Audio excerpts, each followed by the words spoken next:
दोस्तों आज के वीडियो में हम ये जानेंगे कि किसी भी प्रॉपर्टी को बेचते वक्त विक्रेता को और क्रेता को क्या लिखा-पढ़ी करनी चाहिए या उन दोनों के बीच किस तरह का एग्रीमेंट होना चाहिए और एग्रीमेंट किस तरह से कौन से पेपर पे किया जाता है, स्टाम्प पेपर पे किया जाता है तो कौन सा स्टाम्प लगता है और क्या सादे पेपर पर किया गया एग्रीमेंट भी मान्य है।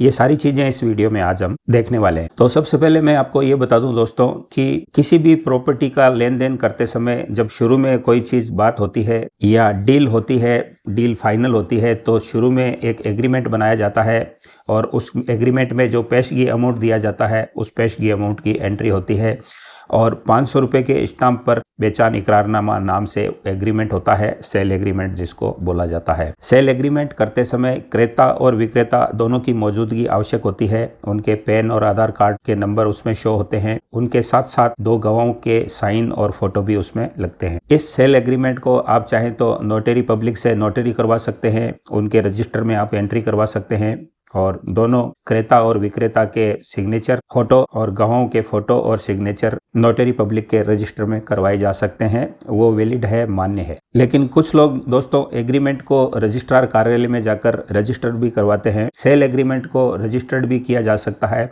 लेकिन उसमें कुछ स्टाम्प ड्यूटी आपको पे करनी पड़ेगी। कई लोग दोस्तों ये पूछते हैं कि क्या सेल एग्रीमेंट किसी सादे कागज पर कर दें तो क्या वो मान्य है। तो दोस्तों किसी भी सेल एग्रीमेंट को सादे कागज पर भी किया जा सकता है लेकिन उसमें कंडीशन ये है कि विक्रेता और क्रेता दोनों की आपसी रजामंदी होनी चाहिए। उनकी कोई भी डील में किसी तरह का विवाद या डिस्प्यूट नहीं होना चाहिए और साथ में जो दो गवाह हैं उन दोनों गवाहों के साइन और फोटो और सिग्नेचर लगने चाहिए। तो उनकी गवाहों की मौजूदगी में सादे पेपर पर भी एग्रीमेंट किया जा सकता है, लिखा पढ़ी की जा सकती है। सेल एग्रीमेंट में दोस्तों प्रॉपर्टी की डिटेल आ जाती है, प्रॉपर्टी का माप आ जाता है, प्रॉपर्टी की वैल्यू आ जाती है, प्रॉपर्टी के आस पड़ोस में लोकेशन क्या है, आजू बाजू में कौन से मकान है, सामने रोड कितने फीट की है, ये सारी डिटेल्स आ जाती है और कितने में बेचान किया जा रहा है, कितने में एक नंबर अमाउंट लिया जाएगा, बाकी का अमाउंट कब दिया जाएगा, अभी कितना दिया जा रहा है, ये सारी डिटेल एग्रीमेंट में दर्ज हो जाती है। अब दोस्तों क्वेश्चन ये आता है कि कौन सा एग्रीमेंट कोर्ट में अगर कोई विवाद हो जाए तो मान्य रहेगा।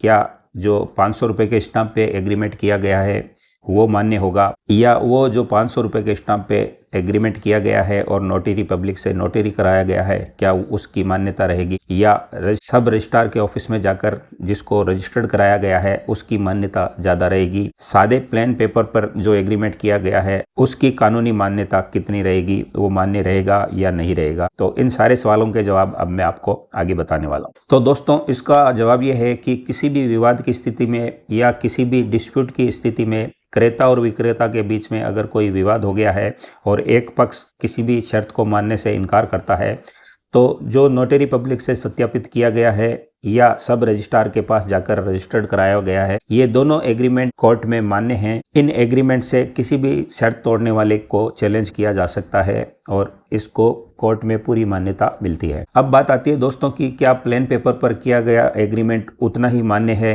क्या उसको कोर्ट में चैलेंज किया जा सकता है या किसी भी विवाद होने की स्थिति में वो एग्रीमेंट कितना मान्य है। जहाँ तक दोस्तों बात है कि दोनों पार्टियों की अगर सहमति है, गवाहों के उस पर साइन हैं और उसमें किसी तरह का कोई डिस्प्यूट नहीं है, कोई दिक्कत नहीं है और वो एग्रीमेंट अच्छे तरीके से पूरी तरह से मान्य है। लेकिन दोस्तों जब दिक्कत आती है कि कोई भी एक पक्षकार उसमें लिखी गई कोई भी बात को मानने से इनकार कर दे और दूसरे पक्षकार को उस बात को साबित करने की नौबत आ जाए, तो ऐसी कंडीशन में कोर्ट में जो दो गवाहों के उसमें फोटो और साइन लगे हैं उनकी गवाही दिलाई जा सकती है।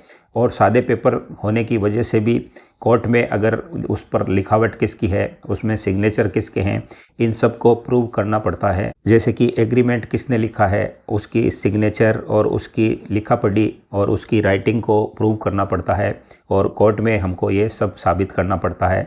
तो थोड़ा झमेले वाला काम है, मुश्किल वाला काम है, लेकिन साबित हो सकता है और साबित होने की कंडीशन में वो एग्रीमेंट मान्य होता है। अब आप पूछेंगे कि कौन सा एग्रीमेंट वैलिड है, कौन से एग्रीमेंट को हमें करना चाहिए और कौन सा एग्रीमेंट करना सही रहता है। तो सीधी सीधी बात है दोस्तों, दो पैसे बचाने के चक्कर में आपको सिंपल पेपर पे लिखे हुए एग्रीमेंट से बचना चाहिए। और वैसे कानूनी इसको मान्यता है, लेकिन विवाद होने की कंडीशन में कुछ विकट परिस्थितियां पैदा हो सकती है और आपको साबित करने के लिए मशक्कत करनी पड़ सकती है। 2 पैसे बचाने के चक्कर में क्यों टेढ़ा काम करें, जो लीगल काम है वही हमें करना चाहिए। सिंपल 500 रुपये के स्टाम्प पे किसी भी अच्छे डीड राइटर से डीड लिखवा लेनी चाहिए, एग्रीमेंट की सारी शर्तें उसमें लिखवा लेनी चाहिए और किसी भी अच्छे नोटरी पब्लिक से उसको तस्दीक करवा लेनी चाहिए और 2 गवाहों के उसमें साइन भी करा लेने चाहिए। और नोटरी होने के बाद ये एग्रीमेंट एकदम वैलिड है और किसी भी कोर्ट में इससे किसी भी परिस्थिति में चैलेंज किया जा सकता है। तो दोस्तों, इस वीडियो में आपको ये पता चल गया होगा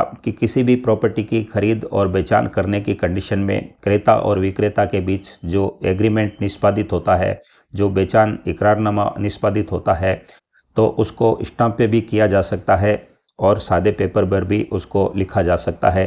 सादे पेपर पर लिखने के कुछ पॉइंट्स हैं। डिस्प्यूट की कंडीशन में थोड़ी उसमें मुश्किल आ सकती है, वो तब तक सही है जब तक दोनों पक्षकार राजी हैं और उसमें तमाम लिखी गई शर्तें दोनों को मान्य है।